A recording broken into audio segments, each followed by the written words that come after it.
ಎಲ್ಲರಿಗೂ ನಮಸ್ಕಾರ. Welcome back to my channel Sushma in Germany. ನೀವೇನಾದರೂ ನನ್ನ ಬ್ಲಾಗ್ ನೋಡ್ತಾ ಇದ್ದೀರಾ, ಇನ್ನೂ ಸಬ್ಸ್ಕ್ರೈಬ್ ಮಾಡ್ಕೊಂಡ್ರೆ ದಯವಿಟ್ಟು ಸಬ್ಸ್ಕ್ರೈಬ್ ಮಾಡಿ.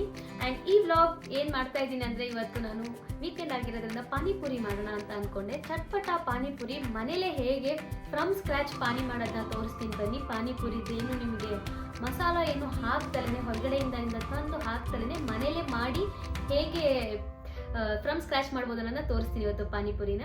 ಬನ್ನಿ, ತಡ ಮಾಡಿದೆ, let's go and dig it. ಮೊದಲಿಗೆ ಪಾನಿ ಮಾಡ್ಕೊಳ್ತಾ ಇದ್ದೀನಿ. ಪಾನಿಗೆ ಜಿಂಜರು ಇಷ್ಟು ದೊಡ್ಡದು 4 ಪೀಸಸ್ ಥರ ಮಾಡ್ಕೊಳ್ತೀನಿ. 3 ರಿಂದ 5 ಚಿಲ್ಲಿ ಹಾಕ್ಕೊಳ್ತಾ ಇದ್ದೀನಿ ನಾನು.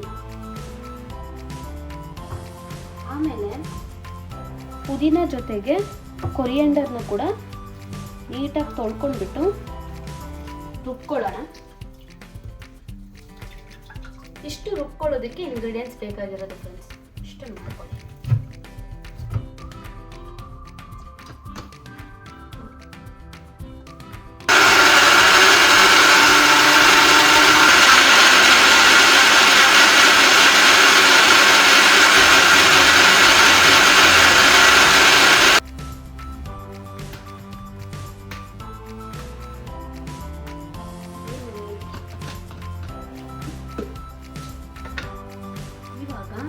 ಮಿಶ್ರಣಕ್ಕೆ ನಾನು ಒಂದು ಮನೆ ಇಂಗ್ರೀಡಿಯೆಂಟ್ ಹಾಕ್ತಾ ಇದ್ದೀನಿ.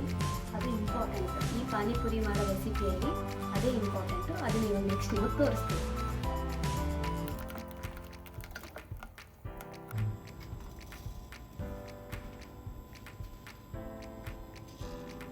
ಕೊರಿಯಾಂಡರ್ ಸೀಡ್ಸ್,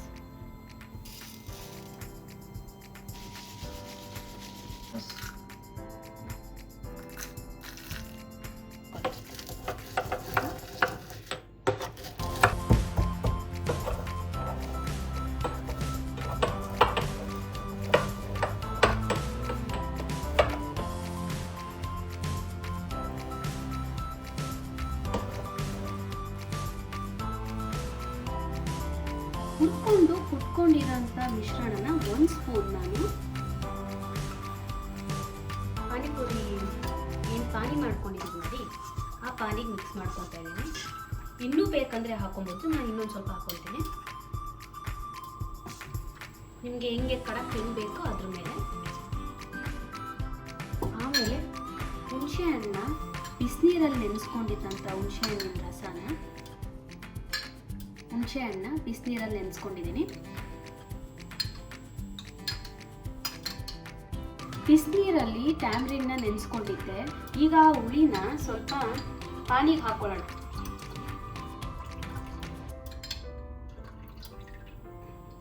ಆಮೇಲೆ ನಿಮ್ಗೆ ರುಚಿಗೆ ತಕ್ಕಷ್ಟು ಉಪ್ಪು ಹಾಕೋಬೇಕು.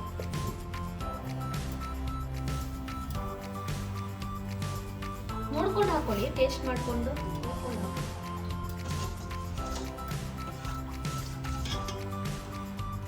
ನಿಂಬೆಹಣ್ಣು ತೊಗೊಂಡಿದ್ದೀನಿ. ಇನ್ನೊಂದು ಸ್ವಲ್ಪ ಉಳಿಬೇಕು ಅಂತ ಅನಿಸಿದ್ರೆ ನಿಮಗೆ ನಿಂಬೆಹಣ್ಣು ರಸ ಹಾಕೋಬೋದು.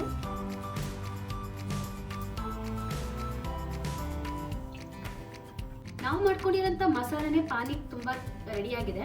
ಬಟ್ ಸ್ಟಿಲ್ ನಿಮಗೆ ಇನ್ನೂ ಟೇಸ್ಟ್ ಎನ್ಹಾನ್ಸ್ ಆಗೋದಕ್ಕೆ ಪಾನಿಪುರಿ ಮಸಾಲನೂ ಹಾಕೋಬೋದು. ಇಷ್ಟು ಹಾಕೊತೇನೆ, ಒಂದು ಸ್ಮಾಲ್ ಟೇಬಲ್ ಸ್ಪೂನ್ ಅಷ್ಟು. ಇವಾಗ ನೋಡಿ ಪಾನಿ ಎಷ್ಟು ಕಲರ್ಫುಲ್ ಆಗಿದೆ. ಒಂದೆರಡು ನಿಂಬೆಹಣ್ಣು ಸ್ಲೈಸಸ್ ಹಾಕ್ಬಿಟ್ಟು ನಾನು ಸ್ವಲ್ಪ ಹೊತ್ತು ಬಿಡ್ತೀನಿ. ಇವಾಗ ನಾವು ಆಲೂ ರೆಡಿ ಮಾಡ್ಕೊಳ್ಳೋಣ. ನಾನು ಆಲೂಗಡ್ಡೆನ ಆಲ್ರೆಡಿ ಬೇಯಿಸ್ಕೊಂಡಿದ್ದೀನಿ. 3 ಆಲೂಗಡ್ಡೆ ತಗೊಂಡಿದ್ದೆ. ಅದಕ್ಕೆ ಇವಾಗ ರುಚಿಗೆ ತಕ್ಕಷ್ಟು ಉಪ್ಪು ಹಾಕೊಳ್ಳೋಣ. ಸ್ವಲ್ಪ ಟೇಸ್ಟ್ ಎನ್ಹಾನ್ಸ್ಗೋಸ್ಕರ ಪಾನಿಪುರಿ ಮಸಾಲಾನು ಆ್ಯಡ್ ಮಾಡ್ಕೊಳ್ತಾ ಇದ್ದೀನಿ.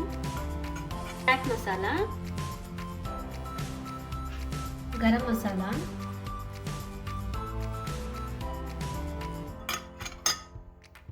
ಚಿಲ್ಲಿ ಪೌಡರ್,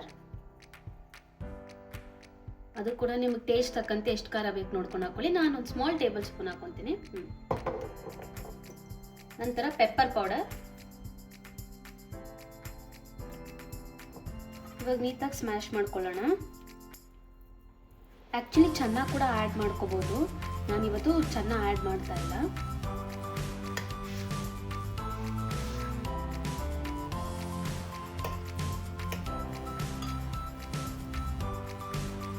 ಸ್ವಲ್ಪನೇ ಸ್ವಲ್ಪ ನೀವು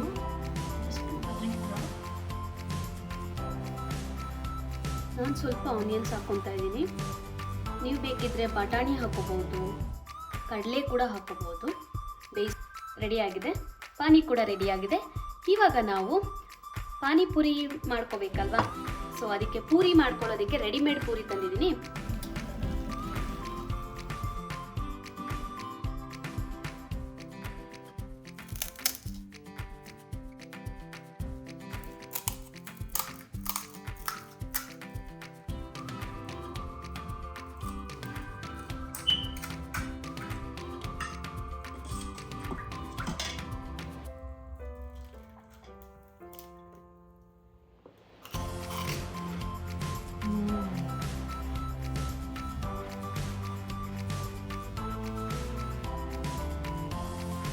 ಸೋ ಗುಡ್, ತುಂಬ ಚೆನ್ನಾಗಾಗಿದೆ. ದಯವಿಟ್ಟು ಮನೇಲಿ ಟ್ರೈ ಮಾಡಿ ನೋಡಿ. ಇನ್ನು ಮುಂದೆ ನೀವು ಮನೇಲೇ ಮಾಡ್ಕೊಂಡು ತಿಂತೀರಾ, ಅಷ್ಟು ಚೆನ್ನಾಗಿ ಬರುತ್ತೆ. ಆ್ಯಂಡ್ ಹೆಲ್ತಿ ಕೂಡ ಮನೇಲಿ ಮಾಡ್ಕೊಂಡು ತಿನ್ನೋದ್ರಿಂದ. ಸೊ ಈ ಬ್ಲಾಗ್ ಏನಾದರೂ ನಿಮ್ಗೆ ಇಷ್ಟ ಆಗಿದ್ರೆ ದಯವಿಟ್ಟು ಲೈಕ್ ಮಾಡಿ friends, and do share to other friends. ಮತ್ತೆ ಮುಂದಿನ ಬ್ಲಾಗಲ್ಲಿ ಸಿಗ್ತೀನಿ. ಅಲ್ಲಿವರೆಗೂ ಎಲ್ರಿಗೂ ಟಾಟಾ, ಬಾಯ್ ಬಾಯ್, ಟೇಕ್ ಕೇರ್.